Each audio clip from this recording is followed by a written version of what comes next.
Cabinet minister Nandlal जी, जिन्हें अभी planning का कैबिनेट मिनिस्टर बनाया गया है,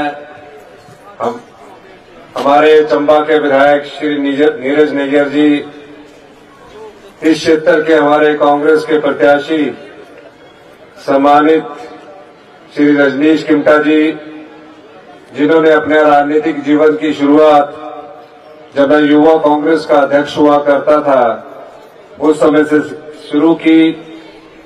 काफी लंबा संघर्ष किया और काफी लंबे संघर्ष के बाद जब इन्हें विधायक का टिकट मिला तो कुछ कारणों से सफलता प्राप्त नहीं कर सके।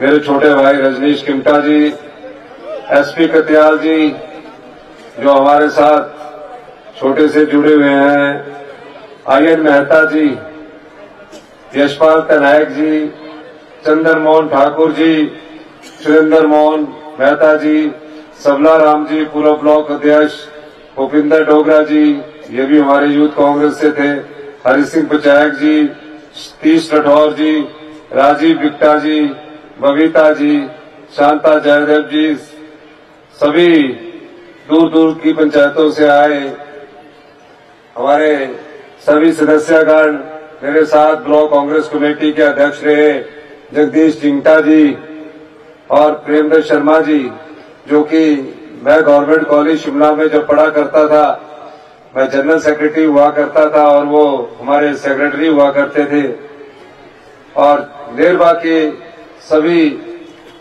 प्रबुद्ध लोग, पंचायतों के प्रधान, महिला मंडलों के सदस्य, युवा साथियों, प्यारे बच्चों, 14 महीने पहले जब कांग्रेस की सरकार बनी तो उस समय लोगों ने हमसे और लोगों को हमने कुछ वादे किए थे। पिछले कल जब मैं अपनी एक गारंटी को पूरा कर रहा था, उस समय की परिस्थिति जो 14 महीने पहले थी उसको मैं याद कर रहा था। और जब मैंने ये देखा कि हमने हिमाचल की जनता से एक वादा किया था और भारतीय जनता पार्टी के लोग बार बार उस बात को उठाते थे, लेकिन मुख्यमंत्री बनने के बाद ही मैंने ये फैसला किया था कि किसी भी आर्थिक विषम परिस्थिति में भी हमारी कांग्रेस पार्टी ने जो गारंटियां जनता की अदालत में रखी थी चुनावों से पहले, उन्हें सिलसिलेवार पूरा किया जाएगा। और कल की प्रेस कॉन्फ्रेंस में मैं उन सभी माताएं, प्यारी बहनें और 18 साल की बच्ची की उम्र जो पार करके कॉलेज में जाएगी, कल ही हमने 18 साल से ऊपर की सभी हमारी बेटियों को, हमारी बहनों को, हमारी माताओं को जीवन भर के लिए 1500 रुपया प्रति माह की पेंशन की सौगात दी है।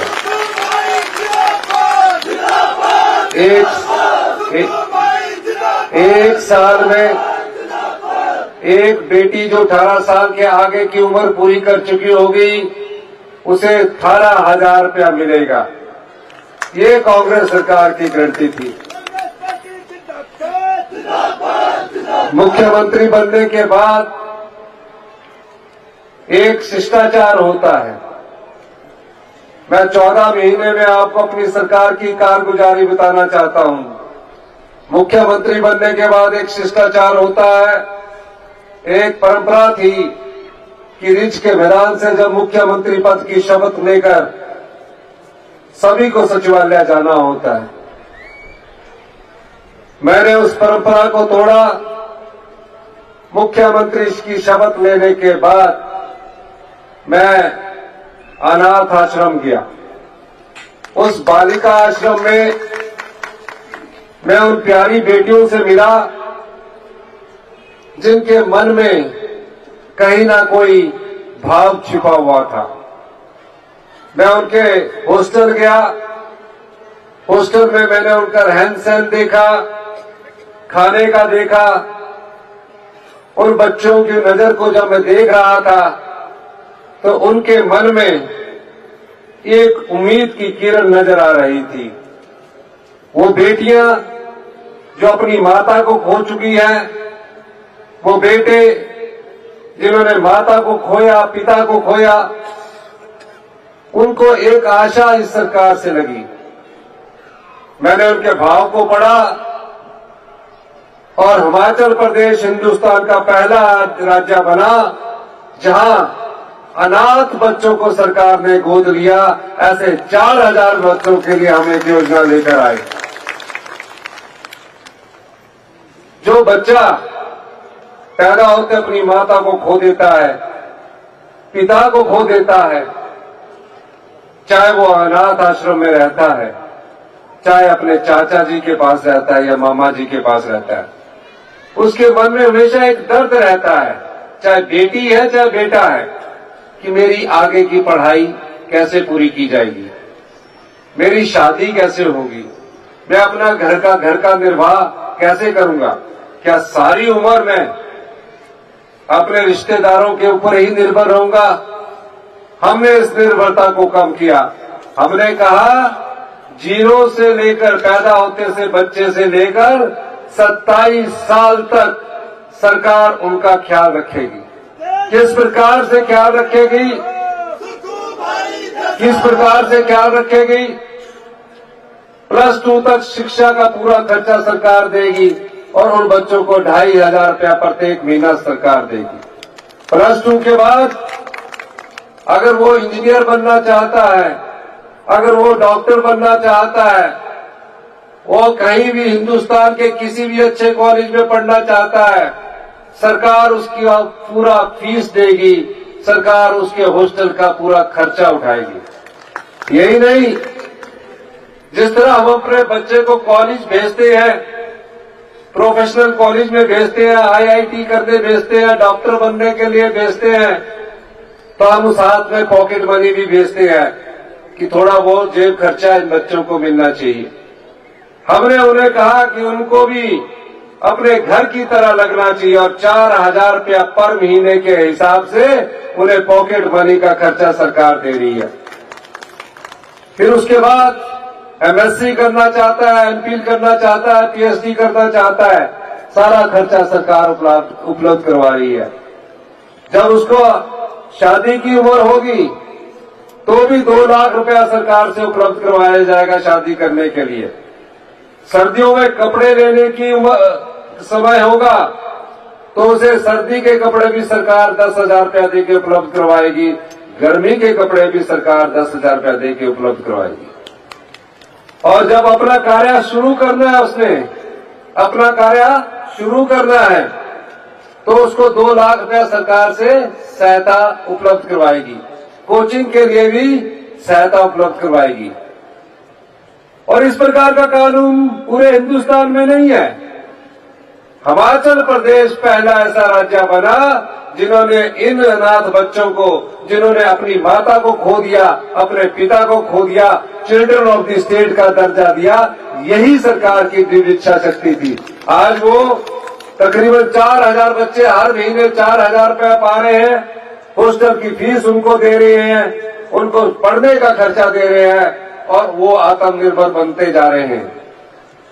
उसके बाद जब मैंने अधिकारियों की बैठक ली, मेरे मन में हमेशा एक चिंता स्थायी रहती है कि हम गांव में रहने वाले लोग हैं, किसान के बेटे हैं और निश्चित रूप से एक हमारी आय बढ़नी चाहिए, क्योंकि मेरी माताजी तो खुद अभी गांव में खेती करती है, वो 80 साल की उम्र पार कर चुकी है, हमने उनकी देखा है। तो मेरे मन में हमेशा चिंता रहती थी कि गांव के आदमी के पास पैसा कैसे पहुंचे, गरीब के पास पैसा कैसे पहुंचे। और जब मैं आर्थिक स्थिति की समीक्षा कर रहा था, अधिकारियों ने मुझे कहा कि हमारे पास इतना, हिमाचल प्रदेश के पास इतना पैसा नहीं है, यहाँ 75,000 करोड़ रुपए का कर्ज चढ़ा हुआ है। और जिस दिन मैंने सरकारी कर्मचारियों और अधिकारियों की पे देनी थी, हमारी ट्रेजरी में सिर्फ 27 करोड़ रुपए पड़े हुए थे। मैंने कहा आज तो कांग्रेस की सरकार आ गई, अगर भारतीय जनता पार्टी की सरकार आती तो कैसे सरकार चलती। उन्होंने कहा कि इसके लिए आपको कर्जा लेना पड़ेगा। मेरे मन में विचार आया कि हम कर्जा दर कर्जा लेते जा रहे हैं, उस पर ब्याज लगता जा रहा है और जो हमारे आय के स्रोत है वो बहते जा रहे हैं, आप लोगों के हित में नहीं लग रहे हैं। मैंने कहा अभी तो आप कर्जा लीजिए, लेकिन एक दिन कब तक हम कर्जे पर इस प्रदेश को कर्जदार बनाते जाएंगे। इस मैदान में बैठे हुए जितने भी बच्चे, बुजुर्ग, युवा साथी है, मैं बताना चाहता हूं 75 लाख की हिमाचल की जनसंख्या के सभी लोगों पर 1,02,000 रुपए का कर्जा चढ़ा हुआ है। मैं अधिकारियों को निर्देश दिया कि हम धीरे धीरे कर्जे को भी कम करेंगे और धीरे धीरे प्रदेश को भी आत्मनिर्भर बनाएंगे, और इस दिशा में मैंने काम करना शुरू किया। हमारे मंत्रिमंडल के सभी सदस्यों को मैंने एक टारगेट दिया कि हमें आगे बढ़ना है, और जब मेरा पहला बजट आया उस बजट में मैंने आप लोगों के लिए योजना लाई। सरकारी कर्मचारी मिले, अधिकारी मिले, और उन्होंने कहा कि आपने हमको ओल्ड पेंशन स्कीम देने की बात की थी। मैंने कहा हमने दी थी। मेरे पिताजी भी एक कर्मचारी थे, मैं उनका बेटा हूं, मैं एक किसान का बेटा हूं। मैंने कहा मेरे पिताजी नहीं रहे, मेरी माताजी आज भी जो पिताजी की आधी पेंशन मिलती है उससे कुछ पैसे निकाल के अपने बेटे को देती है। पुराने टाइम में जेब इस तरफ होती थी, यहां से निकालते थे और देते थे। मैंने उसी दिन कहा, मैंने अधिकारियों से बैठ की, कहते हमारे पास पैसा नहीं है, आप ओल्ड पेंशन स्कीम देंगे, केंद्र की सरकार हमको पैसा देना बंद कर देगी। मैं पूरी रात सोचता रहा, 1,36,000 कर्मचारी जिन्होंने हिमाचल में विकास की गाथा लिखी है, इन्हें कैसे ओल्ड पेंशन स्कीम से नवाजा जाए। फिर मैंने निर्णय लिया, चाहे कुछ हो जाए, केंद्र की सरकार हम पर कितना भी दबाव डाले, हम ओल्ड पेंशन स्कीम सरकारी कर्मचारी और अधिकारियों को देंगे। और हमने पहली ही कैबिनेट में सभी सरकारी कर्मचारियों और अधिकारियों को ओल्ड पेंशन स्कीम लागू करके अपनी गारंटी को पूरा किया। ओल्ड पेंशन स्कीम देने का मतलब राजनीतिक लाभ उठाना नहीं था। अगर राजनीतिक लाभ उठाना होता तो हमारे चुनाव तो 4 वर्ष बाद थे, तो हम उसे पहली कैबिनेट में क्यों देते।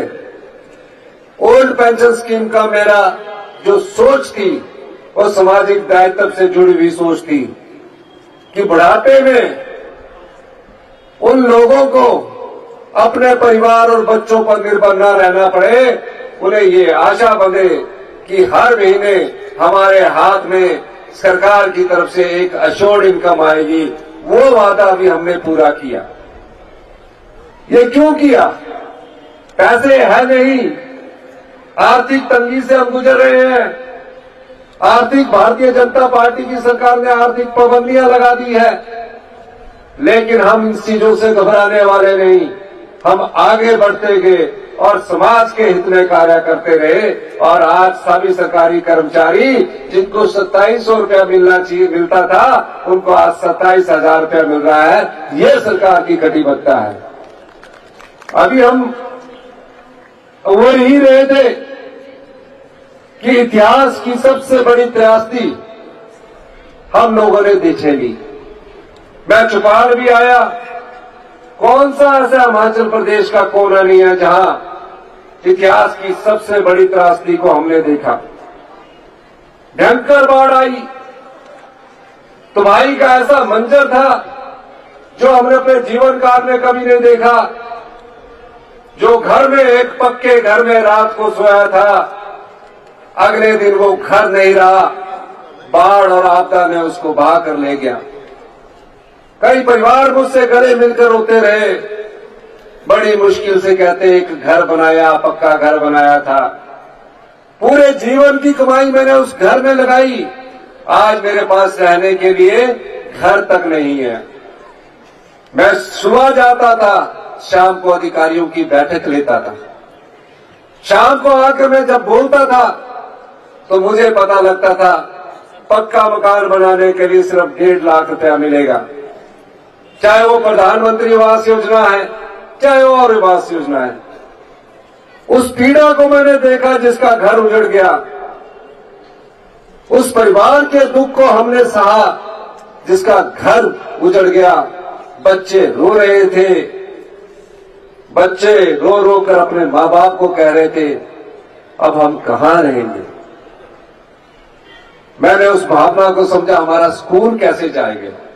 मैंने उसी समय फैसला किया और कहा कि जो गांव में रहने वाला आदमी है उसको हम 5,000 रुपया किराया पर मंथ देंगे और शहर में रहने वाले लोगों को 10,000 रुपया पर मंथ देंगे, ताकि हमारे बच्चों की जो शिक्षा है उस पर कोई प्रभाव न पड़े। और गैस का सिलेंडर मुफ्त देंगे। 31 मार्च 2024 तक खाने पीने की सभी सुविधा सरकार देगी। यही नहीं, फिर उन घरों को बसाने की जरूरत पड़ी। कैसे बचे? पैसे है नहीं। मैंने हिम्मत नहीं हारी और मैंने उन 16,000 घरों को जो बाढ़ में तबाह हो चुके थे,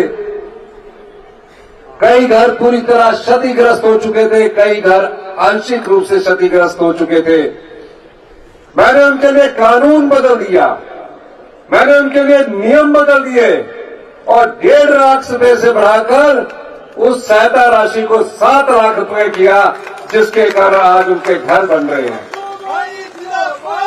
उनके लिए मुफ्त पानी का कनेक्शन किया, मुफ्त बिजली का कनेक्शन किया, क्योंकि मैं जानता हूं मेरा भी एक ही घर है। आज मैं मुख्यमंत्री बन गया, लेकिन मैं भी तो आप ही के परिवारों से उठकर आया हूं, आपका दर्द समझता हूं। मुझे पता है घर बनाने में कितना पैसा लगता है और मैंने उस नियम को बदलकर आज सब परिवारों को 7 लाख रुपए दिया। सेब का सीजन चला हुआ था, लोगों की जो फल था वो बगीचों में था, बारिश हो रही थी। चुपाल क्षेत्र में आया, चुपाल के लोग मिले, रजनीश किमटा जी मेरे साथ रात को मेरे घर पहुंचे कि हमारा तो फल सड़ जाएगा।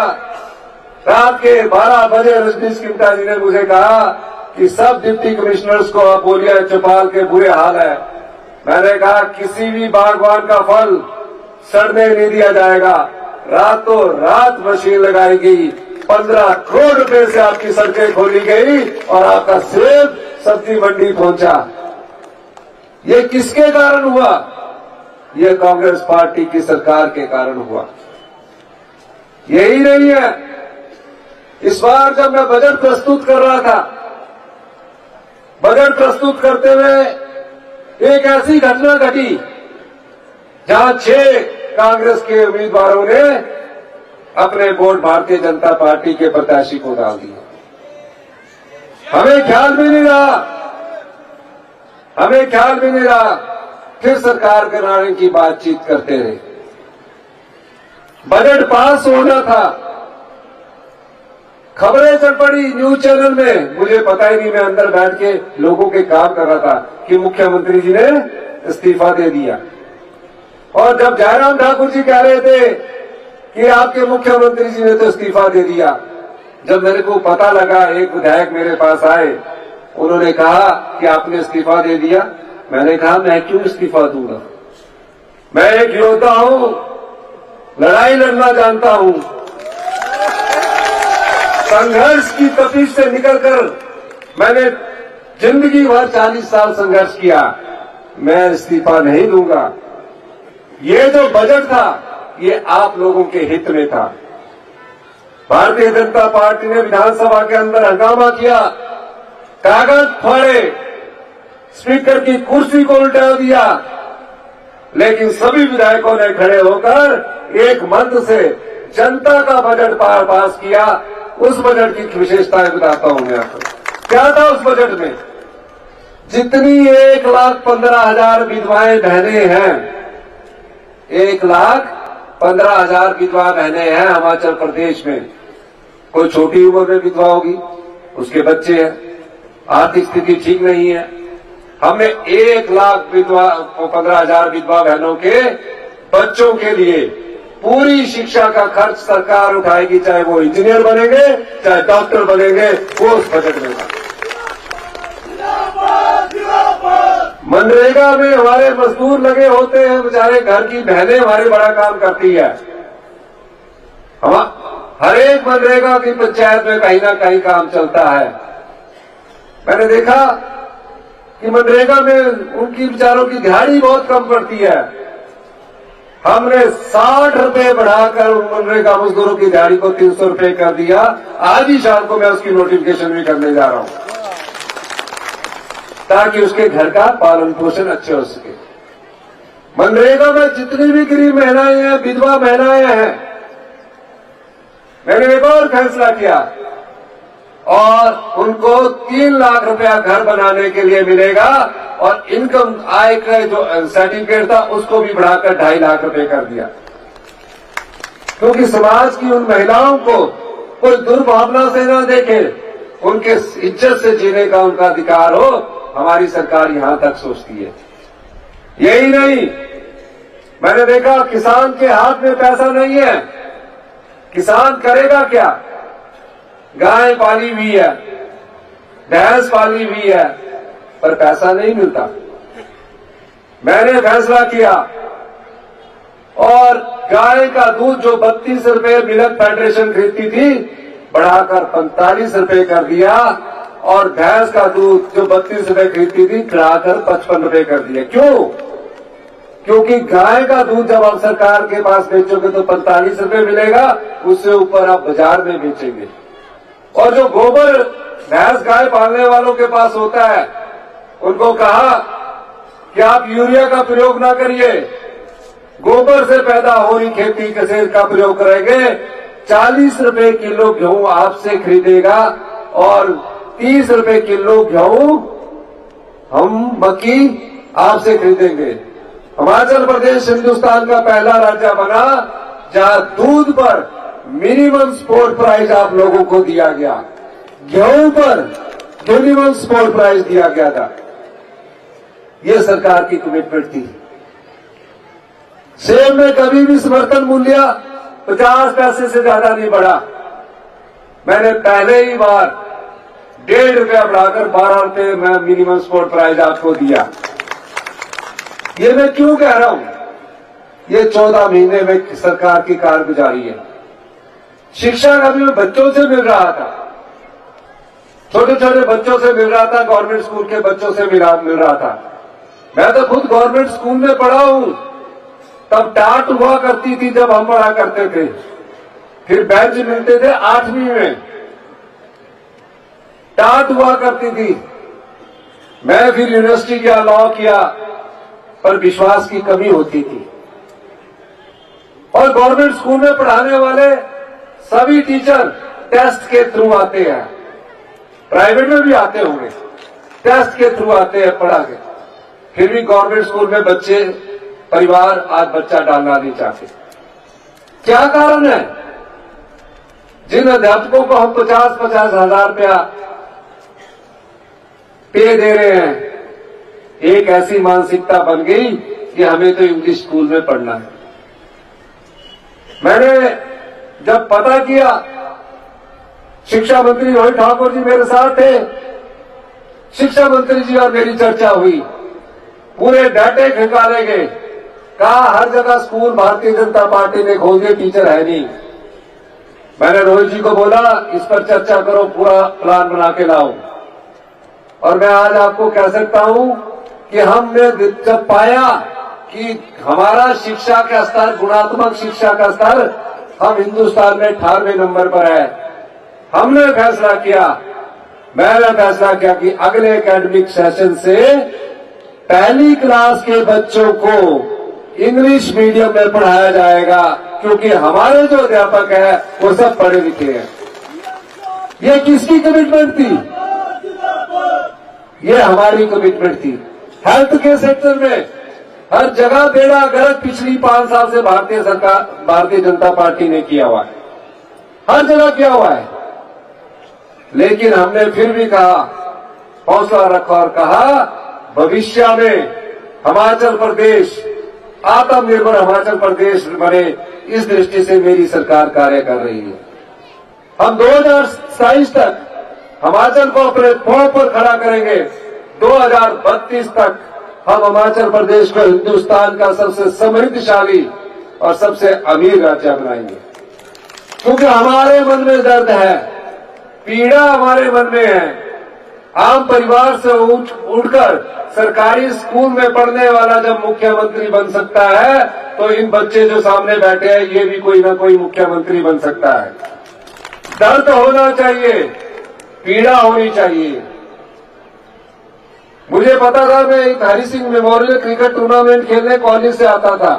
मैं शिमला में पढ़ा हूं और वो रोड था, उस रोड में दया से छैला तक का तब से वैसे ही रोड है। प्लानिंग की मीटिंग हुई, लोकल एमएलए ने पूछा कि हमारा रोड इतने साल से डबल लेन नहीं हुआ, बसें गिरती है कहीं खिड़की के पास।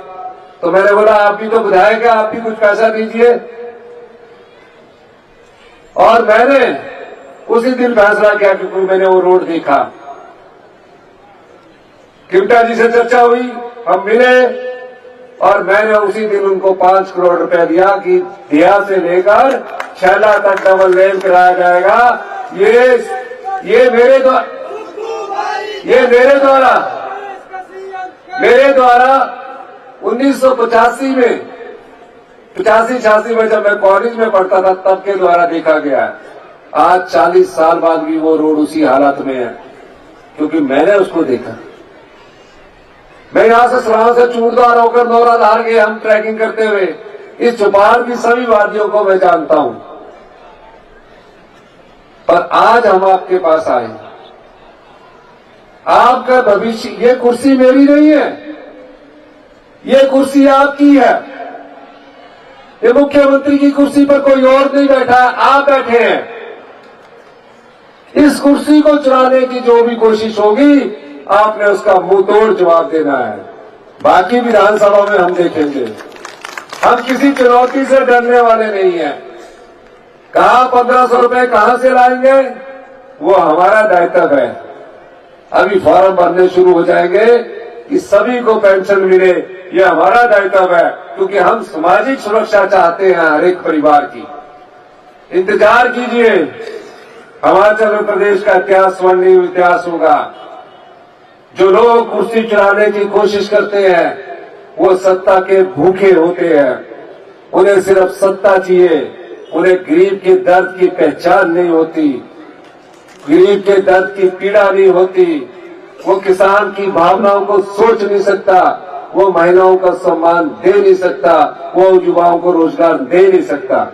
हम लोग ना तो कुर्सी के मोह में विश्वास रखते हैं, हम तो सिर्फ आपकी सेवा में विश्वास रखते हैं, इसलिए हम राजनीति करते हैं। अंत में रजनीश किमटा जी ने मुझे कुछ मांगे रखी है, क्योंकि मांगे रखना अलग बात है।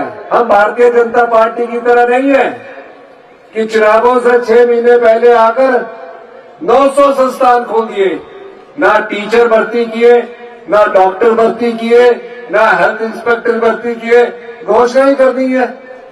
हम घोषणाएं भी करेंगे, उसको अपनी जामा में पहनाएंगे। एचआरटीसी के बस स्टैंड की बात की है, ये एचआरटीसी का मल्टी स्टोरी बस स्टैंड बनाने की भी हम घोषणा करते हैं।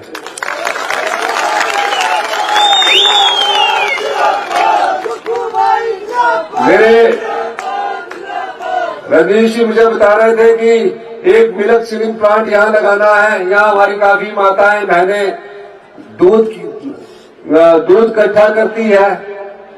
अब आने वाले समय में ये दूध का रेट 45 रुपए रुकने वाला नहीं है, आगे बढ़ेगा।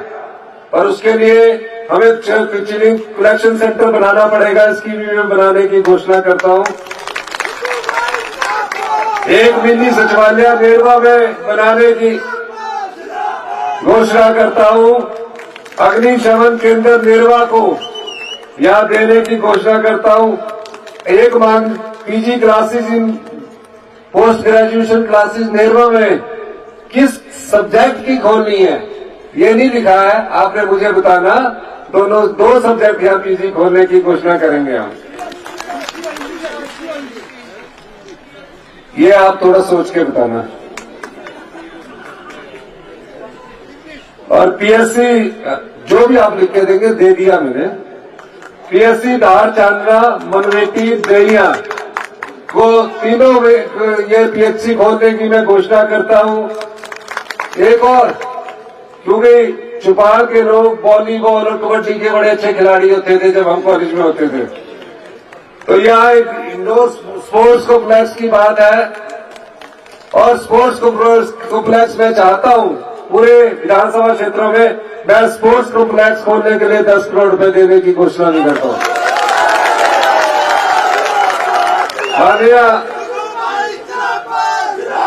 अंत में मैं आपसे एक सवाल करता हूं। ये कुर्सी को आप अपना सोचिए। मुख्यमंत्री और उसके मंत्रिमंडल की कुर्सी आप लोगों की है। आप परिवार से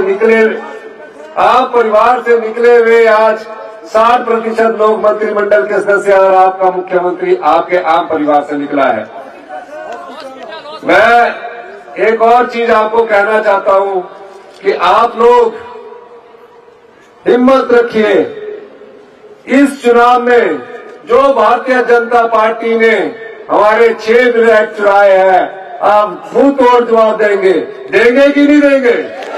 हाथ खड़ा करके बोलिए दोनों, हाथ खड़ा करके। और जो चोरी छिपे सत्ता में आना चाहते हैं उनको मुंह की खानी पड़ेगी कि नहीं पड़ेगी? आप दोनों हाथ खड़ा करके कहिए, मुंह तोड़ जवाब देंगे कि नहीं देंगे? यही मैं कहना चाहता हूं। आप लोगों हॉस्पिटल के बारे में जो आपने कहा है,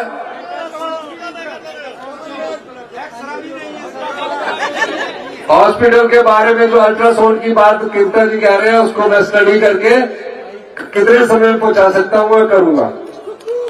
आप लोगों ने मेरी बात सुनी और सभी महिलाओं को, हमारी प्यारी बेटियां भी बैठी है और प्यारी बेटियों को जो अब 18 साल की उम्र पार कर चुकी है, आपको हमारी सरकार से इंदिरा गांधी प्यारी बहना सुख सम्मान निधि योजना की, हमने पेंशन योजना की शुरुआत कर दी है। 1 अप्रैल से आपको सभी बेटियों को 1800 रुपया मिलने शुरू हो जाएंगे। आपने मेरी बात सुनी, आपका बहुत बहुत धन्यवाद। जय हिंद, जय भारत। अच्छा, कुपवी में एक छोटा मिनी सचिवालय की बात की है, यहाँ से काफी दूर है, मैं कुपवी गया भी हूँ, उसको भी मैं देने की घोषणा करता हूँ। धन्यवाद।